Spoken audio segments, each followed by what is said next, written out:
अभी तो मिल नहीं रहा है। अच्छा, अब हर कोई वादा करके वादाओं से मुकरता है।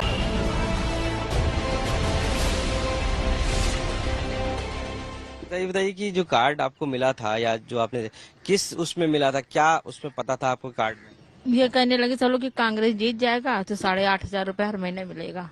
आप लोगों ने, मतलब देंगे 8,500 रुपये महीना। जैसे सरकार तो अभी बनी नहीं है तो कैसे फिर मिलेगा, ये नहीं आपने पूछा उनसे? वैसे तो कोशिश चल ही रही है, अगर उनका मतलब हमारा नसीब होगा तो जरूर जीतेंगे। सीमा जी बताइए, आपने गजब चुनाव रिजल्ट है दोस्तों। जो सत्ता में है वो भी जश्न मना रहे हैं, जो विपक्ष में बैठे हैं एक सीट जीत के वो भी जश्न मना रहे हैं। मतलब इस बार का जो रिजल्ट है दोस्तों वो मतलब इतिहास रचने वाला है। कोई दुखी नहीं है, सब खुश हैं। एक सीट वाले भी, 100 सीट वाले भी। सबके बीच जो सबसे महत्वपूर्ण बात है दोस्तों कि ये 20 पार्टियां मिल के भी उतनी सीट नहीं ला पाए जितना एक अकेले बीजेपी पूरे भारतवर्ष में सीट लेके आई है। और कांग्रेस को तो शर्म करना चाहिए, जिनका राज एक समय पूरे भारत में था, वो 543 सीट में 100 सीट भी नहीं लेके आ पाए और फिर भी वो जश्न ऐसे मना रहे हैं। पता नहीं उन्होंने क्या इतिहास रच दिया। अरे उनको इतिहास पलट के देखना चाहिए कि पिछले 75 साल में कहां से कहां आ गए। और जो सबसे महत्वपूर्ण बात है कि इन सब के बीच वो जो 20-22 पार्टियों का जो गठबंधन है, इंडी गठबंधन, उन्होंने कितना नफरत फैलाया होगा। ये इतने सीट जो लेके आए हैं उसको प्राप्त करने के लिए कितने लोगों के दिमाग में नफरत भरा होगा, कितना जालसाजी करी होगी। अभी एक यूपी में जालसाजी पकड़ा है ना कि कुछ मुसलमानों को हिंदू बना के उनका राशन कार्ड भी बनवाया हुआ है ताकि वो वोट दे सके, आधार कार्ड भी बनवाया हुआ है, वोटर आईडी कार्ड भी बनवाया हुआ है। तो ऐसी जालसाजी पता नहीं पूरे भारत के हर कोने में कितना उन लोगों ने करा होगा, पहली चीज। दूसरी चीज कि सबको लालच दे रहे थे, 1 लाख रुपया देंगे, इतना पैसा देंगे साल में, सबको मतलब कि अपाहिज निकम्मा बनाने का काम फ्रीबी बांट के।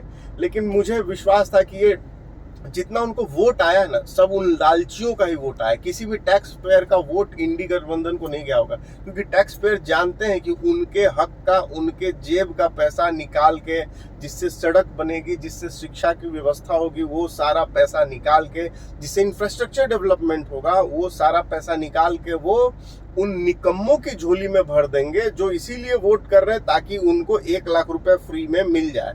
आज जा रहे हैं ना ऑफिस के सामने खड़े हो रहे हैं, क्यों नहीं मिल रहा?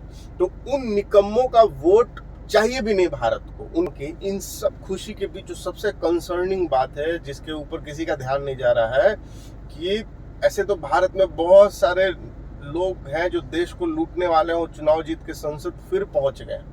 वो एक मुद्दा तो है ही, लेकिन सबसे बड़ा मुद्दा है 2 आतंकवादी भी जीत गए। एक जो हमारे बारामूला सीट से जीता है, ठीक है, और एक जीता है खादुर साहिब सीट से पंजाब के। तो 2 ऐसे आतंकवादी हैं जो देश विरोधी गतिविधि में संलिप्त है, उसको लेके वो जेल में बंद है, ठीक है। किसी पे NSA का एक्ट चल रहा है, किसी पे देशद्रोह का एक्ट चल रहा है, टेरर फंडिंग का एक्ट चल रहा है। और ये ऐसे लोग हैं जो देश को बांटने का, देश को तोड़ने का काम कर रहे हैं। लेकिन ये महत्वपूर्ण नहीं है कि ये जीत गए, महत्वपूर्ण ये है कि उतने लोगों ने मिलके इन्हें जिताया है उनके कॉन्स्टिट्यूएंसी में। इससे साफ जाहिर होता है कि इतने लोग ऐसे हैं जो भारत को तोड़ना चाहते हैं, ठीक है। ये ऐसे लोग हैं जो मौका मिलने पे भारत के, हमारे देश के पीठ में खंजर घोंपेंगे, हमारे देश को हर समय बर्बाद करने की कोशिश करते रहेंगे, इसी जमीन का खाएंगे और इसी जमीन को लूटने की भी कोशिश करते रहेंगे। इसी माँ, जिस माँ से वो पैदा लिए हैं, उसी माँ का रेप करने का कोशिश करते रहेंगे। तो ये जो कॉन्स्टिट्यूएंसी के लोग हैं जिन्होंने इनको जिताया है, इनके ऊपर ध्यान देने की जरूरत है, क्योंकि ये असली टेररिस्ट ये दोनों नहीं है। इनसे बड़े टेररिस्ट वो लोग हैं जिन्होंने इनको जिताया है उस 2 सीट से। तो सरकार को और जनता को, ठीक है, इन लोगों के तरफ देखना चाहिए और इस कंस्टिट्यूएंसी पे ध्यान रखना चाहिए। और इधर इन कंस्टिट्यूएंसी की तो सारी सर्विसेज खत्म कर देनी चाहिए। जो ऐसे लोगों को जिताए उसे देश हित का एक भी सर्विस या देश में जो भी सरकार सेवाएं चलाती है एक भी सेवा नहीं मिलना चाहिए। आपकी क्या राय है इस पे जरूर बताइएगा, और ये बहुत कंसर्निंग मैटर है, लोगों के साथ शेयर कीजिए। क्यों शेयर करना जरूरी है? क्योंकि लोगों के नजर में ये आना जरूरी है कि 2 आतंकवादी भी इस देश में चुनाव जीत गए और संसद पहुंच गए।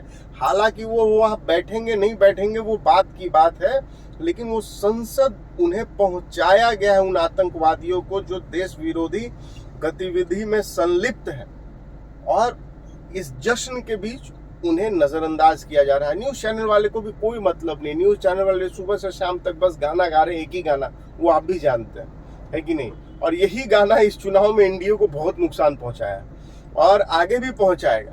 तो न्यूज चैनल वालों को भी ऐसे लोगों के ऊपर एक डॉक्यूमेंट्री बनाना चाहिए, और इन जो कॉन्स्टिट्यूएंसी है उसमें जाके एक स्टिंग ऑपरेशन करना चाहिए, जानना चाहिए, देश के सामने वो असलियत उजागर करना चाहिए कि भाई वहां के लोग ऐसे आतंकवादियों को जिता क्यों रहे हैं जो खालिस्तानी इंडियन एम्बेसीज में जाके भारत का झंडा फाड़ते हैं, भारत का झंडा जलाते हैं, वहां के एम्बेसडर को गाली देते हैं, मारने का, देश बांटने का जो इतना इंतजाम करते हैं बाहर में फंडिंग करके।